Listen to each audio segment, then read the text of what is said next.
ईद के बाद इस्लामाबाद मार्च करेंगे, फिर जो होगा धरना देंगे इनडेफिनेट, फिर जो होगा देखा जाएगा। हमने हमेशा निजकारी का मुकाबला किया है। 2012 में निजकारी होने लगी थी, फिर 16 में होने लगी थी। हमने अपनी जद्दोजहद के जरिए निजकारी को रोका। इस वक्त इदारे के अंदर 67,000 पोस्टें खाली पड़ी हैं।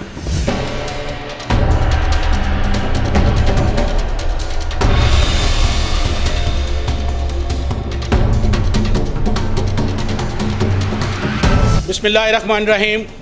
सलामती की ढेरों दुआओं के साथ आगाज़ की आवाज़ में साजिद काज़मी आदाब अर्ज़ करता है। नाज़रीन, आज आगाज़ की आवाज़ में जो आवाज़ गूंजेगी वो दरअसल आपके हकूक़ की, बुनियादी हकूक़ की तर्जमान आवाज़ होगी। मेरी मुराद है आल पाकिस्तान वापडा हाइड्रो इलेक्ट्रिक वर्कर्स यूनियन के प्रेसिडेंट मोहतरम अब्दुल लतीफ़ नज़ामानी साहब, जो 50 साल से ज़्यादा अरसा से मज़दूरों की खिदमत सर अंजाम दे रहे हैं। मुल्क के सबसे बड़े पैदावारी इदारे की, मुल्क की सबसे बड़ी यूनियन के आप प्रेसिडेंट हैं।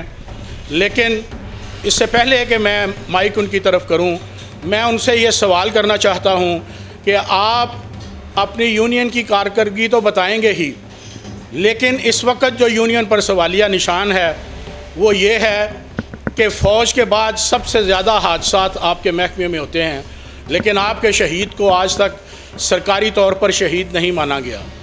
आपके इदारे में सब इस वक्त क्रॉनिक डिजीज़ बन चुकी है शॉर्टेज ऑफ स्टाफ। आपके महकमे का एक बहुत बड़ा इशू है लाइनमैन की TNP टूल एंड प्लांट्स, जिसके इस्तेमाल से वो बिजली की सप्लाई को चालू रखता है। आपके महकमे का जो दूसरा बड़ा इशू है वो तकरीबन 6-7 साल से डेली वेजेस मुलाजमीन हैं जिनको आप रेगुलर नहीं करवा सके। इतना बड़ा इदारा, इतनी बड़ी खिदमत, लेकिन आपका मुलाजम, आपका मेंबर, आपका मज़दूर मायूसी और अदम तहफ़्फ़ुज़ का शिकार है कि अभी तक तकरीबन 200% इस मुल्क में महंगाई हो चुकी है, सिर्फ 15% तनख्वाह बढ़ाई गई है। क्या कहेंगे जनाब प्रेसिडेंट आल पाकिस्तान वापडा हाइड्रो इलेक्ट्रिक वर्कर्स यूनियन मोहतरम अब्दुल लतीफ़ नज़ामानी साहब? बिस्मिल्लाहिर्रहमानिर्रहीम। सबसे अव्वल बात तो ये है कि मेहनत कशों के हकूक़, मेहनत कशों को कोई भी आजिर या हुकूमत प्लेट में रख के कभी नहीं देती। उस काम के लिए हमें जद्दोजहद करनी पड़ती है, उन लोगों को ऑर्गेनाइज़ करना पड़ता है, और जो क़यादत पे यकीन रखते हैं वो जद्दोजहद के अमल में कामयाब होते हैं। जो यकीन नहीं रखते वो कभी भी कामयाब नहीं होते। पाकिस्तान के अंदर, पाकिस्तान बनने के बाद ये बात सामने आई थी कि यहाँ मेहनत कशों की हुकूमत होगी, मेहनत कशों के हकूक़ तस्लीम किए जाएंगे और उनको इज़्ज़त का मुकाम दिया जाएगा। लेकिन बदकिस्मती कैसे कायद आज़म के मरने के बाद वो बात जो हम चाहते थे मेहनत कश तबका, वो इस मुल्क में हमें वो हक़ हासिल नहीं हुआ जिसकी तमन्ना लिए कायद आज़म ने पाकिस्तान बनवाया था, जिसके लिए उसने जद्दोजहद की और हज़ारों लोगों ने अपनी जान की कुर्बानियाँ दी, और मेहनत कश तबका भी उसी में ही शामिल है।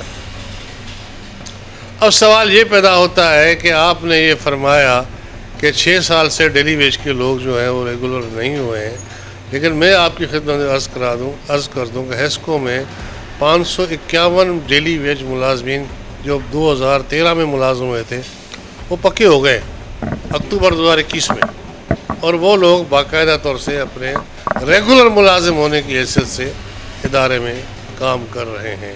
ये बात भी रिकॉर्ड पे आनी चाहिए कि हमारी जद्दोजहद उन डेली वेज मुलाजमीन को रेगुलर कराने में काम आई, और हमने इस मरहले पे बहुत बड़ी कामयाबी हासिल की जो मुल्क के अंदर किसी और तंजीम ने ये कामयाबी हासिल नहीं की है इसको के अंदर।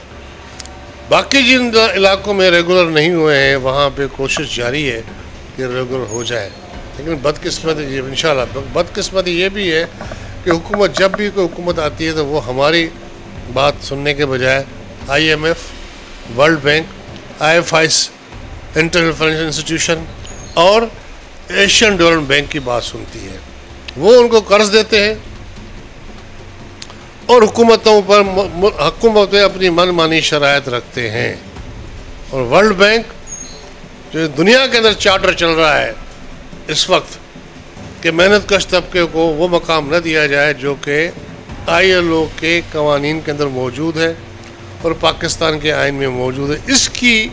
इसका तसलसल है ये कि वो हमें हक ही नहीं दे रहे, आप कुछ भी कर लें, कितनी भी कुर्बानी दे, लेकिन इसके लिए हमारी यूनियन जो है मसलसल जद्दोजहद कर रही है।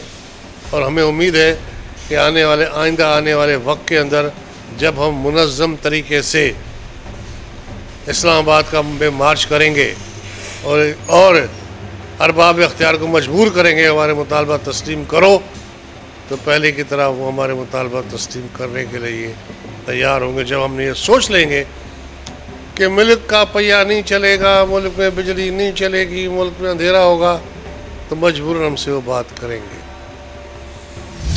हमने हमेशा निजकारी का मुकाबला किया है। 2012 में निजकारी होने लगी थी, फिर 16 में होने लगी थी। हमने अपनी जद्दोजहद के जरिए निजकारी को रोका। इस वक्त इदारे के अंदर 67,000 पोस्टें खाली पड़ी हैं। 67,000 यस, पूरे मुल्क में मुख्तलिफ कंपनियों में, लेकिन हुकूमत उनको भर्ती नहीं कर रही। जी निज़ामानी साहब, आप बिल्कुल बजा फरमा रहे हैं। आप मुल्क के सबसे बड़े पैदावारी मुनाफा बख्श इदारे की सबसे बड़ी यूनियन के सदर हैं। आप फरमा रहे हैं कि हम ये करेंगे, जबकि आपके शहीद के यतीम बच्चे बच्ची को एम्प्लॉयमेंट का रेगुलर बेसिस पर उसका बुनियादी हक़ नहीं दिया जा रहा। जो आपने फरमाया कि हमने वो बच्चे डेली वेजेस के रेगुलर करवाए, वो अब 2013 में आपने करवाए। जो अब मौजूद हैं इस वक्त, वो तकरीबन 5 से 6 साल उनकी सर्विस हो चुकी है, वो नहीं हो रहे। सबसे बड़ी बात जो तकलीफ़ दह बात है, जो मैंने आपके लेबर के नुमाइंदगान से मिलके जो अखज़ की बात, कि जब शहादत की वजह शॉर्टेज ऑफ स्टाफ है, शहादत की वजह मटेरियल की कमी है, आप इतनी बड़ी यूनियन हैं, आपके रास्ते में कौन सी ऐसी रुकावट है कि आप अपने मज़दूर को, अपने मेहनत कश को उसके बुनियादी हकूक़ लेकर नहीं दे पा रहे? क्या सरमायादारी और जागीरदारी निज़ाम आपकी यूनियन से तगड़ा है? जबकि बकौल शख्स से कि इस वक्त मज़दूरों की सबसे बड़ी तगड़ी जमात जो पाकिस्तान में है वो आल पाकिस्तान वापडा हाइड्रो इलेक्ट्रिक वर्कर्स यूनियन है, जिसके आप प्रेसिडेंट हैं। तो जनाब, मेरे आगाज़ की आवाज़ के प्रोग्राम से मेरे लेबर के साथियों को, मज़दूरों को, मेहनत कशों को ये बताइए कि उनके बुनियादी हकूक़ के हसूल के लिए आप कितनी जल्द अपना प्रोग्राम दे रहे हैं, अपना प्लान दे रहे हैं? देखिए, हमने जो रेगुलर कराया ना, अक्टूबर 2021 में कराए। 13 में भर्ती हुए थे, अक्टूबर 2021 में कराए, अभी कराएँ। उससे पहले इसके अलावा मुल्क में जितनी कंपनियां, वहाँ लोग रेगुलर नहीं हुए। हमने अभी भी नहीं हुए। जो लोग शहीद हो गए उनके वो रेगुलर नहीं भर्ती हो रहे। ये सरमायादारी निज़ाम का एक हिस्सा है कि लोग लेबर को क्रश करो, उनको मुनज़्ज़म नहीं होने दो, उनके साथ रियायत मत दो, उनके जो सेटलमेंट है उन पर अमल दरामद मत करो। उसका एक ही तरीका है, जद्दोजहद और झगड़ा, कन्फ्रंटेशन। जब तक इस्लामाबाद में जाए अपनी बात को वाज़ेह नहीं किया जाएगा, तब तक ये मसला हल नहीं होगा।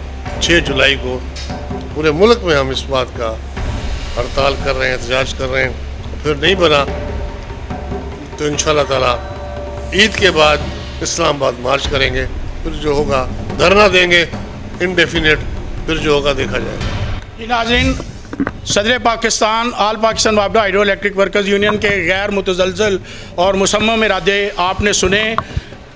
डेमॉन्स्ट्रेशन और कन्फ्रंटेशन का उन्होंने बात की कि 6 तारीख को वो पूरे पाकिस्तान में अलामती एहतजाज करेंगे, गवर्नमेंट को वार्न करेंगे, गवर्नमेंट को चार्टर ऑफ डिमांड देंगे।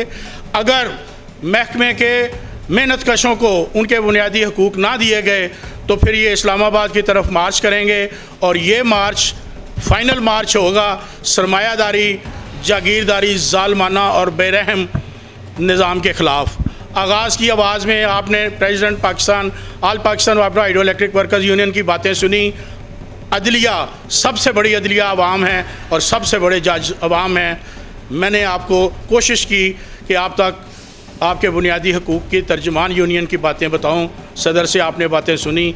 आप बेहतरीन जज हैं, आपकी अदलिया बेहतरीन है, आप फ़ैसला कीजिए। अल्लाह हाफ़िज़।